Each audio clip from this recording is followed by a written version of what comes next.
Hello, everyone. It's Tuesday, May 8th, 2012. It's Harp Tuesday. And sorry for the 1 week delay in this episode. I was actually sick for a couple weeks, which was very annoying. But here we are today. And in this episode, what I thought I would talk about are some exercises.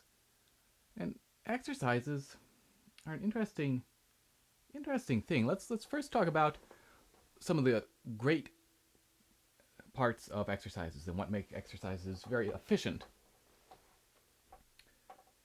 Because if you think of an exercise as something where you're playing a repetitive series of notes, so that you're sort of doing the same thing over and over, and it's maybe not that musically interesting.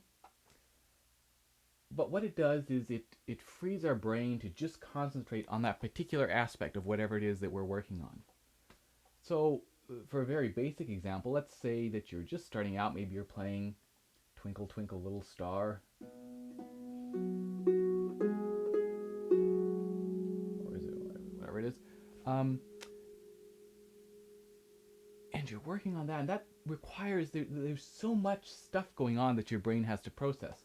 You're trying to find the right notes. Where are the next notes? And is that the right? Oh, yeah. What was this note? And coordinating the two hands. And there's a little bit of rhythm. This one note we're holding twice as long. And so there's all that stuff going on, as well as just the basics of, am I playing properly? Am I using proper technique? Is my hand position good? My arm position? Am I relaxed? The brain gets overloaded.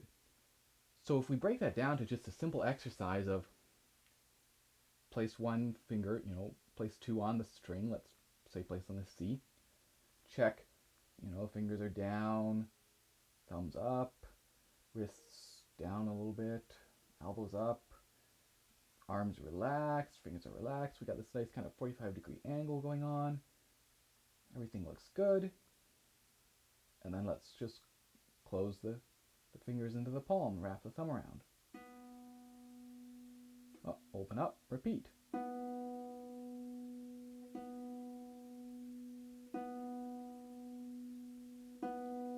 And by just doing that, repeating on that one note, that means we can just focus on this basic technique that we're trying to learn. We're learning an instrument for the first time. We're just trying to build that bank, that basis of solid technique.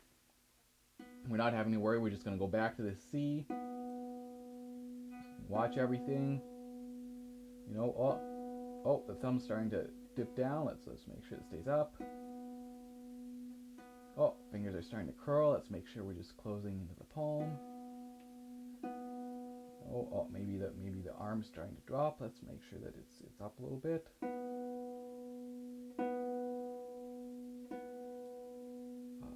And it lets us just concentrate on that one thing. And then maybe, we might add, for a little variety, but even something simple as that, when we're new to the instrument, is just adding more stuff that our brain has to process. So this simple exercise, one of the advantages of any exercise is it lets us focus in on just one thing, or just a few things, and we don't have to worry about, when you're playing a piece of music, there's the rhythm. Are we playing it musically? Dynamics, and are we playing the right notes? Are we coordinating the hands? Are we doing all this and that? As well as maybe here's this little section which we have a little trouble with. So it lets us focus all our attention on certain things. And then the other big advantage of an exercise is repetition, because you might be playing a piece which has a section which is slightly harder, or maybe a lot harder than the surrounding bit. But if you just play the piece through, you get to that section. Maybe you're playing something. We'll look at the Salzedo conditioning exercises, and maybe there's a little section.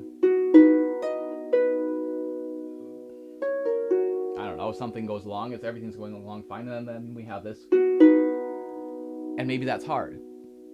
But if we just play the piece through and we get to this, and we struggle with it and then keep going, it's going to take a long time before that gets to be very, very easy before we can play that well. Whereas if we break that down, if we're doing an exercise,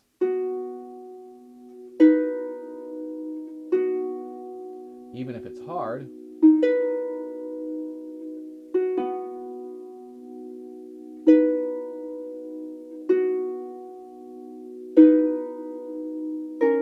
by doing a number of repetitions, just that, that same thing over and over again, it is very efficient. It lets us focus on that part that's hard, on something that's hard, and hopefully be as efficient and as fast at learning it as possible. So those are some of the good things about exercises. But for most of us, when we start to learn an instrument, we want to play music, right? That's what gets us going. We don't say, oh, I want to learn the harp so I can play scales.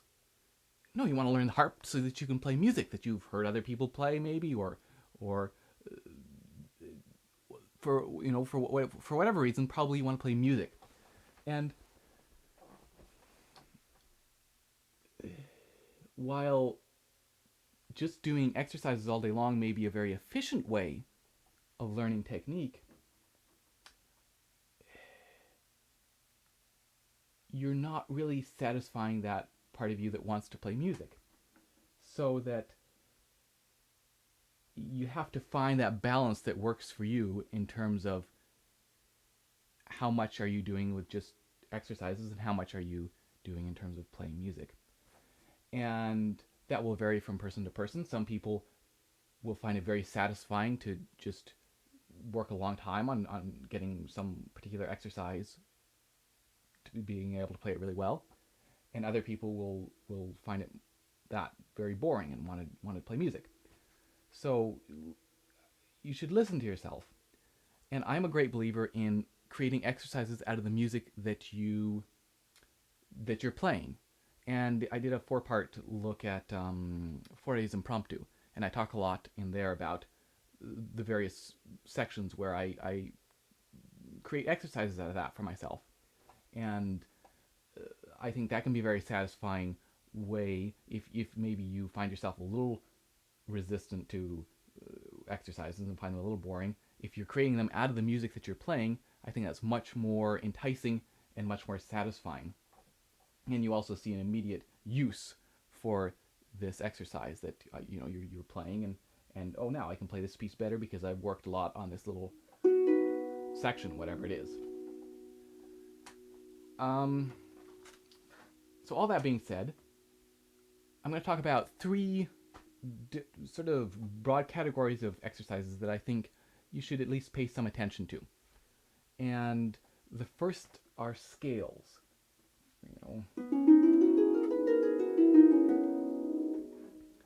We're kind of lucky on the harp because the pedals do a lot of the work for us. On a lot of instruments, there's different fingerings or maybe multiple fingerings depending on the different scales, and you have to know, like, this E minor scale is played fingered differently than this G flat major, etc., etc. It makes sense to practice them all. Whereas with a harp, once you can play that, you can play any scale. You just set the pedals for the appropriate notes. But scales come up over and over in different pieces, so it's something that you should work on, and it gives you great practice for crossing under and over, which is something that's tricky. So I did an episode on talking about a little bit about scales and crossing over and under, but here I just want to talk about an exercise, how you can approach playing scales as an exercise. And so what I suggest is, if you have room especially, to do 4 sets of 4, 16 notes. So you're going to go